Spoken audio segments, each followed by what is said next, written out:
आज बात होगी उस लोकतंत्र के मंदिर की जहां देश का भविष्य लिखा जाता है। लेकिन क्या हो जब उसी मंदिर में खड़े होकर कोई भारत की अखंडता को चुनौती देने लगे।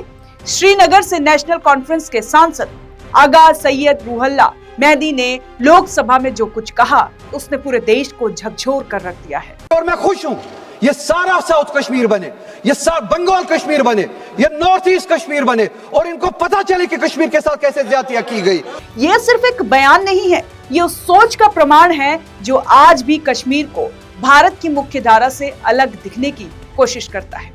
गृह मंत्री अमित शाह के सामने जिस तेवर में उन्होंने बात की वो लोकतंत्र की मर्यादा थी या फिर नफरत की एक नया अध्याय। आज हम इस नकाब को उतारेंगे। और मैं खुश हूं ये सारा साउथ कश्मीर बने, ये बंगाल कश्मीर बने, ये नॉर्थ ईस्ट कश्मीर बने और इनको पता चले कि कश्मीर के साथ कैसे ज्यादतियां की गई। और ये डिस्प्रपोर्शनेट, ये डिस्प्रपोर्शनेट बात करने दो ऐसे बात नहीं हो सकता है। सांसद महोदय को लगा कि वो संसद में अपनी बात रखकर सुर्खियां बटोर लेंगे, लेकिन उन्होंने शायद ये नहीं सोचा कि देश देख रहा है। जब पूरा देश अनुच्छेद 370 के हटने के बाद कश्मीर में अमन चैन देख रहा है, जब वहां के युवाओं के हाथ में पत्थर नहीं लैपटॉप और तिरंगा है, तब नेशनल कॉन्फ्रेंस के ये नेता पाकिस्तान की भाषा संसद में बोल रहे हैं। क्या ये टुकड़ा टुकड़ा गैंग के उसी पुराने नैरेटिव का हिस्सा नहीं है? क्या ये युवाओं को गुमराह करने की एक सोची समझी साजिश नहीं है?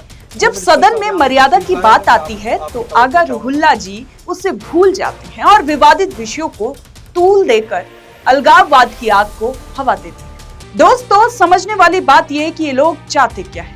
ये चाहते हैं कि कश्मीर फिर से उसी दौर में लौट जाए जहां आतंकवाद का साया था। जब ये सांसद संसद में खड़े होकर नफरती शब्दों का जाल बुनते हैं तो इनका निशाना सीधा देश का युवा होता है। रणनीति नंबर 1, भारत की संस्थाओं पर सवाल उठाना। रणनीति नंबर 2, अंतर्राष्ट्रीय समुदाय को न्योता देना। रणनीति नंबर 3, जनता के बीच मजहब और क्षेत्र के नाम पर दरार पैदा करना। ये वही पुरानी डिवाइड एंड रूल की राजनीति है जिसे नेशनल कॉन्फ्रेंस जैसे दल दशकों से पालते आए हैं। लेकिन अब भारत बदल चुका है। अब संसद में बैठकर देश को बांटने वाली बातें बर्दाश्त नहीं की जाएंगी।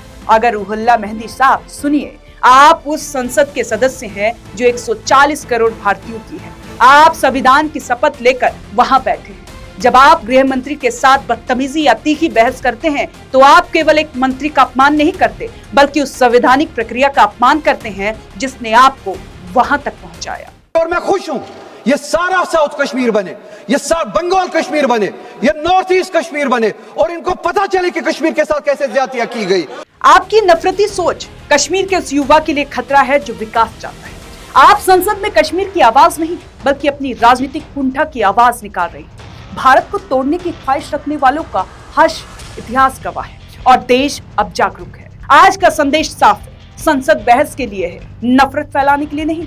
कश्मीर भारत का अभिन्न अंग है और रहेगा। जो लोग आज भी टुकड़ा टुकड़ा गैंग की भाषा बोलकर युवाओं को गुमराह करना चाहते हैं, उनके लिए लोकतंत्र के इस मंदिर में कोई जगह नहीं है। आगा रूहुल्लाह मेहदी जैसे नेताओं को अपनी राजनीति की दुकान चमकाने के लिए देश की एकता से खिलवाड़ बंद करना होगा। देखते रहे ONOG न्यूज, क्योंकि हम सच कहना नहीं छोड़ेंगे। जय हिंद, जय भारत, नमस्कार।